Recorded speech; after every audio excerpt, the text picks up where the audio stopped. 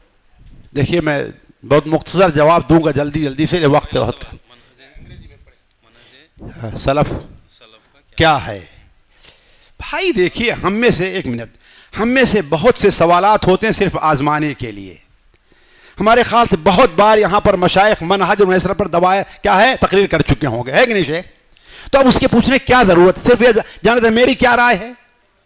جب اہل علم معتبر اہل علم میں انہوں نے بنا کر دیا منہج سلف یہ ہے منہج سلف مختصر طور پر کہ اولاً اطاعت کا مقام، مطلقاً اطاعت کا مقام صرف اللہ اس کے رسول کو حاصل ہے، اس کے علاوہ کسی اور کو حاصل نہیں ہے. ایک چیز، اور یہ اطاعت اور یہ اتباع جو ہوگی وہ سلف یعنی صحابہ کرام کے فہم کی روشنی میں ہوگی.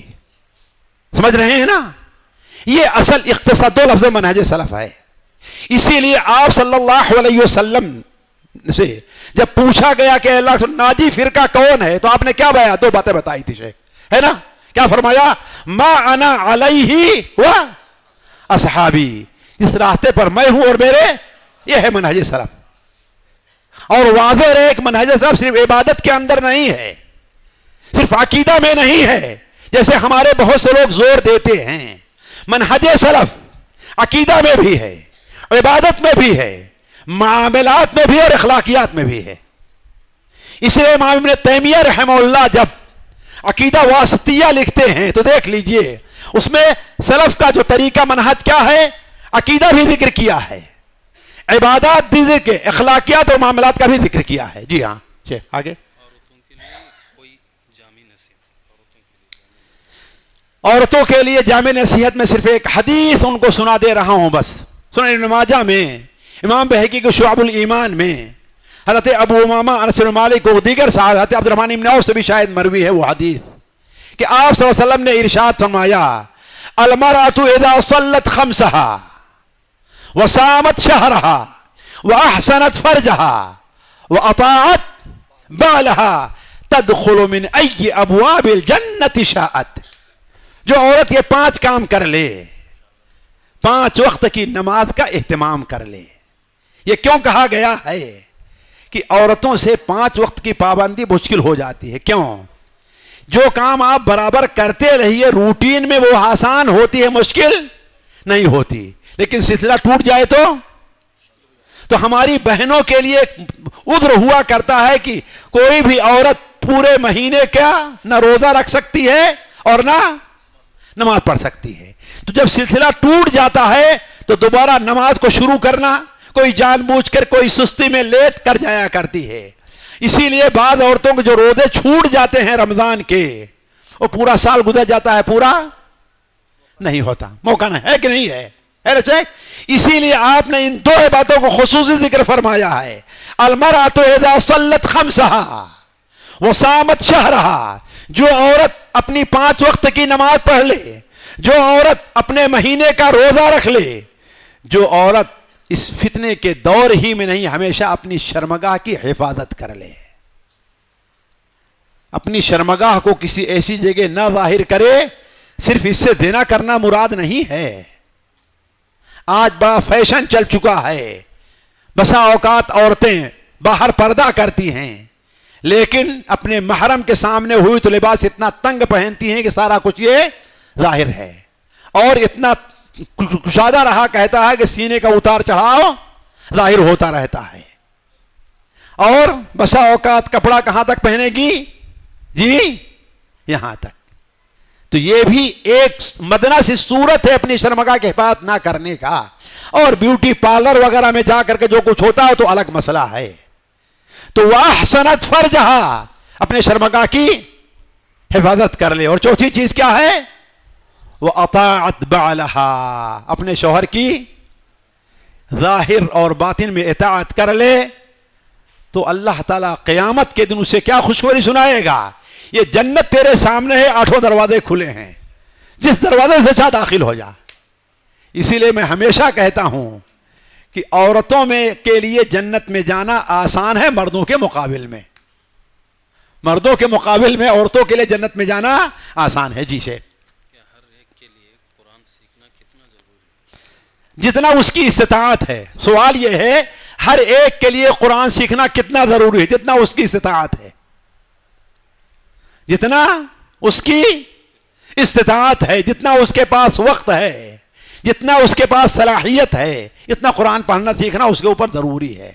اور صرف سیکھنا کافی نہیں ہے، قرآن کا مراجعہ، اس کو پڑھتے رہنا، اس کی تلاوت، یہ بھی ضروری ہے. جی.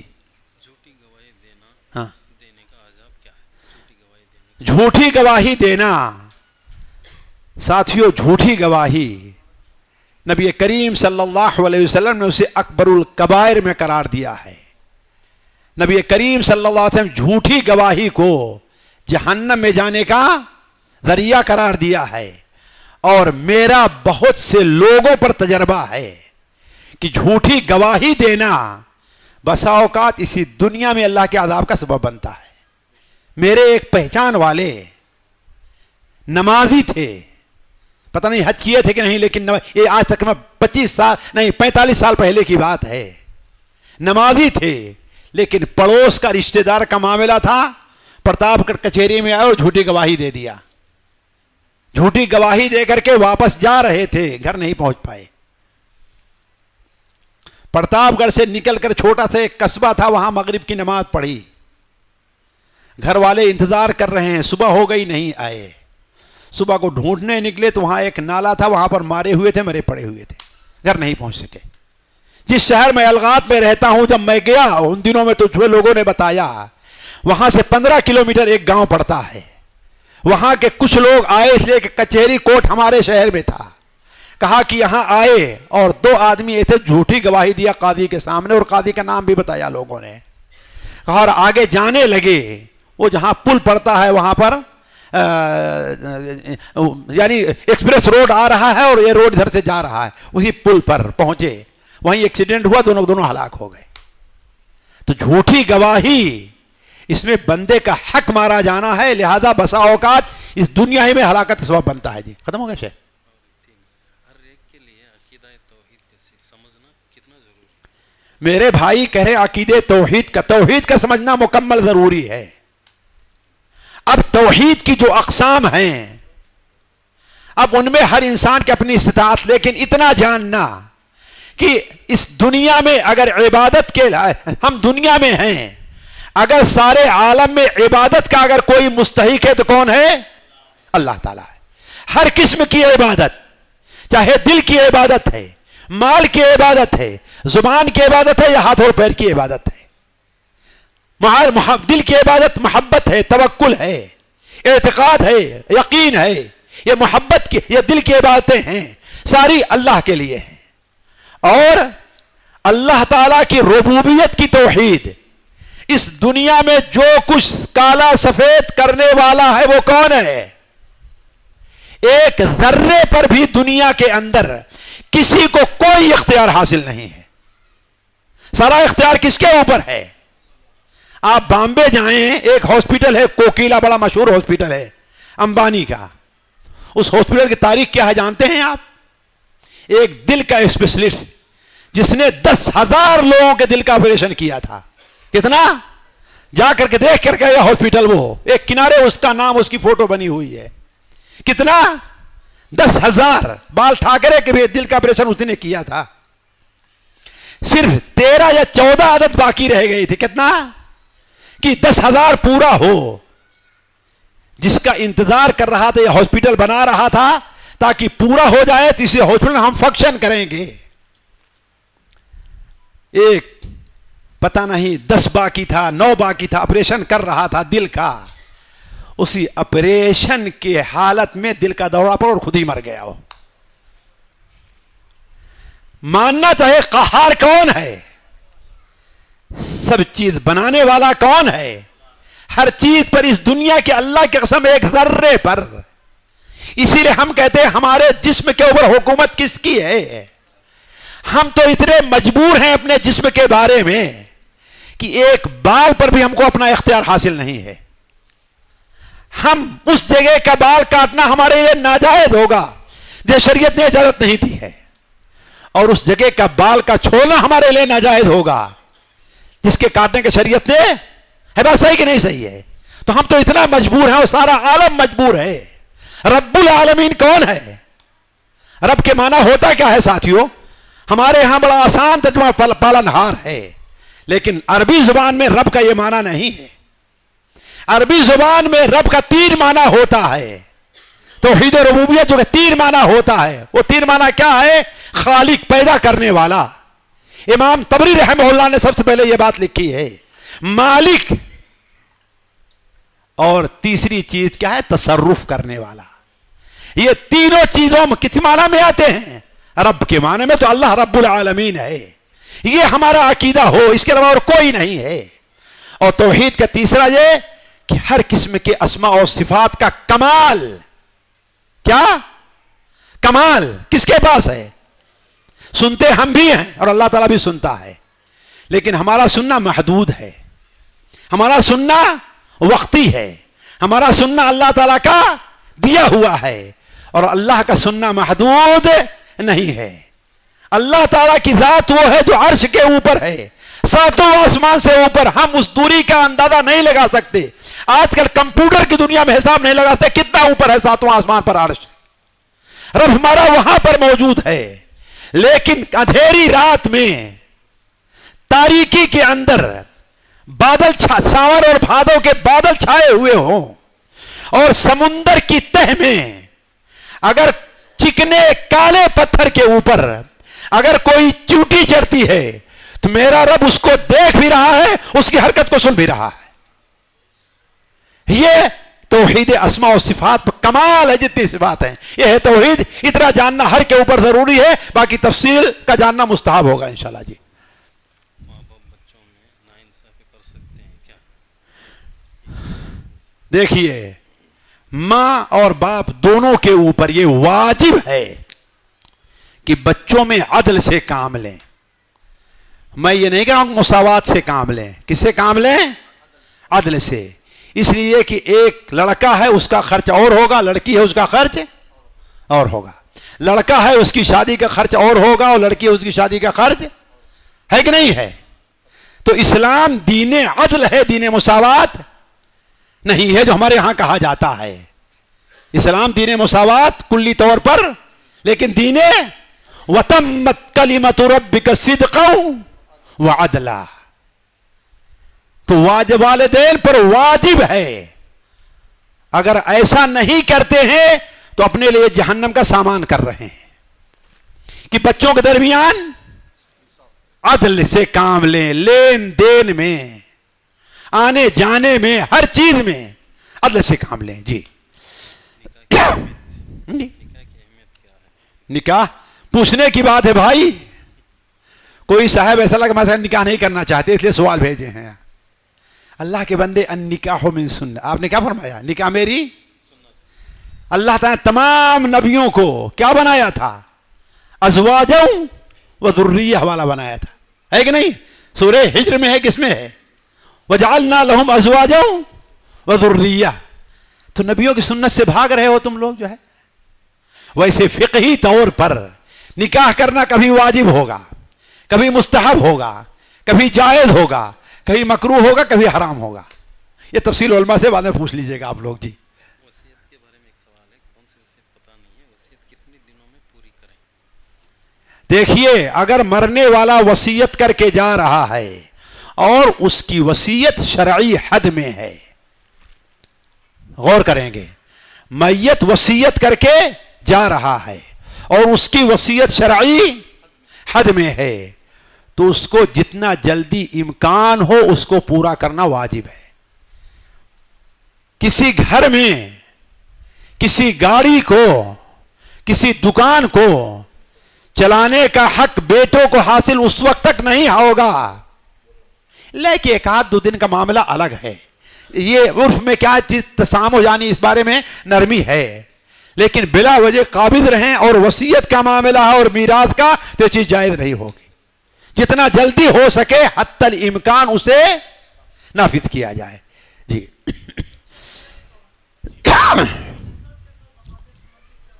کیا نفاق نہیں بلکہ اس سے آگے بڑھ کے کفر کی علامت ہے. کیا ہے یہ؟ اور میرا فتویٰ نہیں ہے، یہ مدینہ والے کا فتویٰ ہے. کس کا فتویٰ ہے؟ مدینہ والے کا. صحیح مسلم میں روایت ہے کہ نہیں شیخ جی؟ الحد الذی بیننا وبینہم الصلاۃ فمن ترکہا فقد کفر. جس نے چھوڑ دیا اس نے کفر کیا. جی ہاں جی ہاں. ابھی تو اچھا چلیے کہیے کوئی. ہاں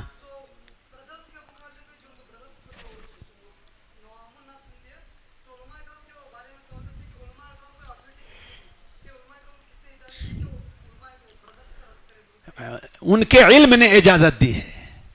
کس نے؟ قرآن اور حدیث کا ان کے پاس جو علم ہے، یہ علم ان سے مطالبہ کرتا ہے کہ اگر وہ غلطی پر ہیں تو اس پر رد کریں، بھول ہو رہی تو ان سے رد کریں. اور مجھے تجربہ ہے جیسے بڑی بڑی بھول ہوا کرتی ہے ان لوگوں سے.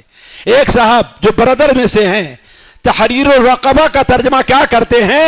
غلام کو لکھنا کرتے ہیں. کیا کرتے ہیں؟ اس لیے کہ تحریر اردو میں کس کو کہتے ہیں؟ لکھنے کو. حالانکہ تحریر کا غلام آزاد کرنا. تو آپ پاس اتنا بھی علم نہیں ہے کہ آپ یہ کریں اور آپ بڑے بڑے فتوے دینا شروع کر دیتے ہیں. وہ فتوے جس کے بارے میں عمر توقف کریں، وہ فتوے جس کے بارے میں حضرت ابو بکر توقف کریں، اور آپ بے دھڑک فتویٰ دیتے جا رہے ہیں. تو ان کے پاس جو اللہ نے علم دیا ہے وہ ان کو اجازت دے رہا ہے. من رأى منكم منكرا فليغيره بيده فمن لم يستطع فبلسانه ومن لم يستطع فبقلبه وذلك اضعف الايمان. تو ان کا علم جو ہے وہ اجازت دے رہا ہے. جی چلیے. سبحانك اللهم وبحمدك اشهد ان لا اله الا انت استغفرك واتوب اليك.